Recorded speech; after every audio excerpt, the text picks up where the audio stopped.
निवडणुकीचा फॉर्म भरताना त्याच्या आदल्या दिवशी ज्या पद्धतीने एखाद्या मुलाखतीमध्ये त्यांनी ज्या पद्धतीने 2019 मध्ये त्यांनी केल्या कामगिरीचा उल्लेख करत होता, ही कुठेतरी काळजाला लागणारी गोष्ट होती. मलाही माहित होतं की त्यांनी माझ्या विरोधामध्ये व्यूहरचना रचली होती गेले 5 वर्ष, हे मला पूर्ण कल्पना होती. परंतु त्यांना जो कॉन्फिडन्स होता ना, हाच कॉन्फिडन्स मी माझ्या कार्यकर्त्यांसमोर मांडला. आणि मी कार्यकर्त्यांनाही प्रश्न विचारला की आजपर्यंत माथाडीमध्ये मीही काम केलेलं आहे. अण्णासाहेब पाटलांचा मुलगा म्हणून एक मराठा चळवळीमध्ये महाराष्ट्रामध्ये काम करतो. आणि अशा प्रकारे 2019 मध्ये जर माझा पराभव त्यांनी केला आणि त्या केलेल्या पराभवानंतर आता त्या अपेक्षा पूर्ण मागत असतील पाठिंब्याचं, तर कसं पाठिंबा द्यायचं? आणि ज्या माथाडी कार्यकर्त्याला वाटतं की अण्णासाहेबांच्या मुलाला जे आम्ही पाडलेलं आहे त्याच्या आम्ही निवडून आणण्यासाठी काम करायचं, तरी तुम्ही करू शकता. पण प्रत्येकाने आपलं आत्मचिंतन केलं पाहिजे की जी संघटना आपली आई म्हणतो, या संघटनेचा सहकारी आपल्या सहकार्याला पाडत असेल तर आपण काय केलं पाहिजे. त्याच्यामुळं ही निवडणूक फार रंगत होणार आहे आणि ह्या निवडणुकीमध्ये बऱ्याचशा काही गोष्टी नंतर उघडकीस येतील. झालेल्या पत्रकार परिषदेत शिंदे असे म्हणाले होते की जर आरोप सिद्ध झाले तर मी अर्ज देखील भरणार नाही. मात्र त्यांनी आता अर्ज भरला. कसं झालं माहितीये का, आदल्या दिवशी त्यांनी ते वक्तव्य केलं, दुसऱ्या दिवशी त्या ठिकाणी अर्ज भरला आणि नंतर बाळासाहेब सोळसकर बरोबर त्यांनी पत्रकार परिषद घेतली. त्यांनी स्वतःच्या मनाला विचारावं, कारण ते जे ॲफिडेव्हिट मी जे वाचलं याचिकेकर्त्यांनी, त्याच्यामध्ये जर इतकं वाईट प्रकार लिहिलेला आहे आणि त्याच प्रकरणामध्ये त्यांनी अँटिसिपेटरी बेली घेतलेलं आहे. मग त्यांचं मन त्यांना मान्य करतं का? आणि जर त्यांना वाटतं की मी काय भ्रष्टाचार केला नसेल तर तुम्ही का घाबरताय? तुम्ही तुमचं काम करा ना. न्याय देवता पोलीस यंत्रणा त्यांची पूर्णपणे चौकशी करेल आणि त्याला निर्णय ते देतील. त्यांना घाबरायची काय गरज आहे? मग शौचालयामध्ये आत्महत्या करायला भाग पाडले असा आरोप खरं म्हणजे शशिकांत शिंदे वयाने मोठे आहेत, 5 वेळा खालच्या सभागृहाचे सदस्य राहिलेले आहेत आणि ते बालिश आहेत. आजपर्यंत त्या याचिकेकर्त्याचं तोंडही मी पाहिलेलं नाहीये, माझं तोंडही पाहिलेलं नाहीये.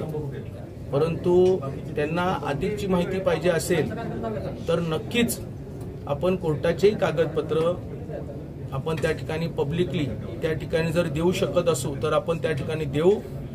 ती व्यक्ती ज्यांनी केस माघार घेण्यासाठी परत फेर याचिका केली होती, त्याच्या अगेन्स्टमध्ये हायकोर्टाने सुमोटो त्या ठिकाणी इन्क्वायरी बसवलेली आहे. त्याच्यामुळे ह्याबद्दलही त्यांनी खुलासा करावा. आणि जर माझे काही रेकॉर्डिंग असतील त्या आत्महत्या करणाऱ्या माणसांच्या बरोबर, आता तो आत्महत्या करायला त्याने पॉइझन पिलं होतं, ते बीएमसीचं जे हॉस्पिटलमध्ये ऍडमिट होते. त्या जे हॉस्पिटलमध्ये कोण कोण भेटलं, पुन्हा कुणाचे फोन गेले, ह्याची माहिती आहे. परंतु जसं ते प्रश्न करतील तसं या ठिकाणी उत्तर त्यांना मिळणार आहे. त्याच्यामुळे त्यांनी निवडणुकीमध्ये भर द्यावा का त्यांनी स्वतःच उघड करण्यासाठी त्यांनी आव्हान करावं हे त्यांनी ठरवायचं. निवडणुकीमध्ये प्रचाराच्या मुद्द्यांपेक्षा जास्त माथाडीचे मुद्दे पुढे येत आहेत. वेगळीच दिशा लागते या प्रचाराला, याबद्दल काय सांगा? 19 मध्ये माथाडी विरुद्ध माथाडी होता, 24 मध्ये माथाडी विरुद्धच माथाडी आहे. फरक काय तवा? 19 मध्ये त्यांनी आमच्या विरोधामध्ये कट्टर काम केलं आणि आता 24 मध्ये त्यांनी आम्हाला त्यांच्या विरोधात काम करायला संधी दिली. त्याच्यामुळे महाराज आणि सगळं राजकारण अलिप्त आहे, आमच्या दोघांच्याच मध्ये आहे. जरी मी उमेदवार नव्हतो त्यावेळेला ते उमेदवार नव्हते, मी उमेदवार होतो. आता ते उमेदवार आहे, मी उमेदवार नाही.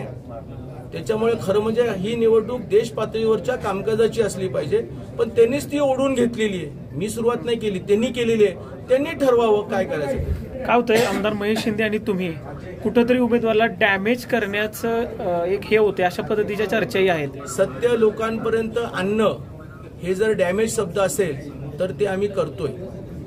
उमेदवार कसा आहे, भ्रष्टाचारी आहे का, खंडाळा MIDC मध्ये त्यांचे काय कॉन्ट्रॅक्ट आहेत का, त्यांचे व्यवसाय हे माथाडीशी जोडलेले आहेत का, हे कुठेतरी सांगण्याची वेळ येईल ना.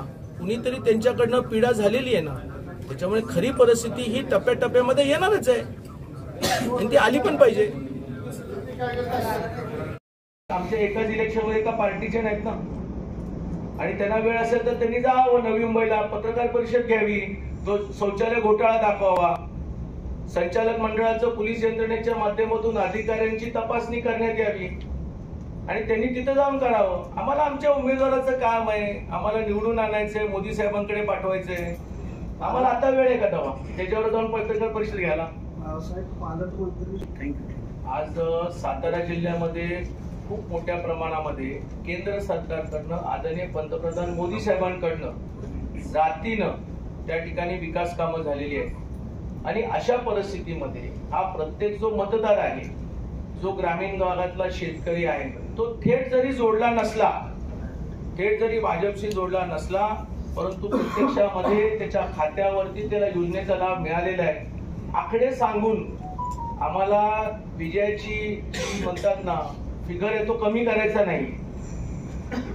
त्याच्यामुळे सातारकर विजय फार मोठ्या संख्येने देतील. आणि पाटण तालुक्यात कशाला, पाटण तालुका, कराड उत्तर, कराड दक्षिण, जावली, कोरेगाव, वाई या मतदारसंघातून त्यांना चांगलं मतदान पडेल. यदा कदाचित ते म्हणतात ना, ते काय म्हणतात त्याला, ब्रेकिंग सगळ्यात जास्त मताधिक्य त्याच्या अगोदरपेक्षा ते घेतील. साहेब तुम्ही म्हणता आमचं प्रोटीन देतो म्हणजे ते खाद्यपदार्थ आहे, देऊ ना. आता समोरून काय आल्यानंतर दिलं पाहिजे, त्याच्याला काय द्यायचं आपल्याला. साहेब महत्वाचा विषय असा आहे की तुम्ही आणि पक्षातनं एकदा आदेश दिला की त्याच्यामध्ये मतभेद हा विषय राहणार नाही.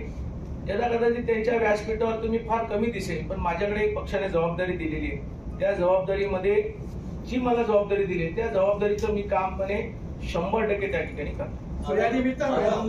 बघा काय असतं जीवनामध्ये ना, कधीच कुणासाठी खड्डा खोदायचा नसतो. आयुष्यामध्ये कोण कधी पडेल सांगता येत नाही. 19च्या निवडणुकीमध्ये कोरेगावकरांना हे जाणीव झाली, त्याने जो युनियनचा होऊ शकत नाही, जो अण्णासाहेब पाटलांच्या परिवाराचा होऊ शकत नाही, तो कोरेगावचं काय होईल. महेश शिंदेच्या नेतृत्वाच्या निमित्ताने लोकांनी बदल घडवला. आता ते म्हणतात मला चालून संधी आली, म्हटलं स्वागत करतो. युनियनने मी त्याला हारफुल घातलं, चांगली गोष्ट आहे चालून संधी आली तर, पण त्यांनी मला कधी घातलं नाही आल्यानंतर. हा मुद्दा नाही. अरे नशीबवान शिंदेच्याकडे होता, मी तुम्हाला सांगू का, हा नशीबवान त्यांचा रूप कोणाकडे होता, तुमच्याकडे आणि शिंदेच्याकडे. शिंदेच्या मतदारसंघामध्ये ते निवडून आल्यानंतर मी प्रत्यक्षात एकही कार्यक्रम घेतला नाही. हा माझा पहिला मुद्दा आहे, मला खरं सांगतो. निवडणुकीच्या कालखंडामध्येही मी पहिल्यांदाच त्याचा फॉर्म भरायला गेलो, महेश शिंदेचा. त्याच्या प्रचाराला मी गेलो नव्हतो. मी जावलीमध्ये शिवेंद्र बाबांच्या बरोबर होतो, महाराष्ट्रांच्या तर तालुक्यामध्ये होतो, तिकडे गेलो नाही. माणसाने कधी कधी वयाप्रमाणे वागलं पाहिजे हे त्यांना कळलं पाहिजे. राहायला विषय तुरुंगात ना, टेन्शन घेऊ नका. योग्य वेळेला योग्य कारवाई होणारच आहे, कोणासाठी काय सुटत नसते. काय केलं नसेल घाबरायची गरज आहे. आणि जर तर सामोरं जायची तयारी करा. हा आता निवडणुकीमध्ये जाणार का निवडणुकीनंतर जाणार हे त्यांना माहिती आहे, मग मला नाही माहित होतं. मी अजून काय हालचाली केलेली नाही. फील होतं ना, मी मॅच जिंकून आणली तर त्यांच्या चेहऱ्यावरती माझा पराजय हा त्यांचा आहे ना, एक मला ते आनंद दिसला. मलाही वाटलं मी तरी का बसू. मी पण मर्यादितच बॅटिंग करणार होतो. फक्त महाराजांच्या निवडणुकीपुरतं विजयापुरतं काम करायचं होतं. परंतु त्यांनीच सुरुवात केली तर मग काय मी पण तेवढा रगील आहे. आपण 19ला भेटलोय आणि लेक व्ह्यूला 19च्या नंतर आज भेटतोय लेक व्ह्यूला.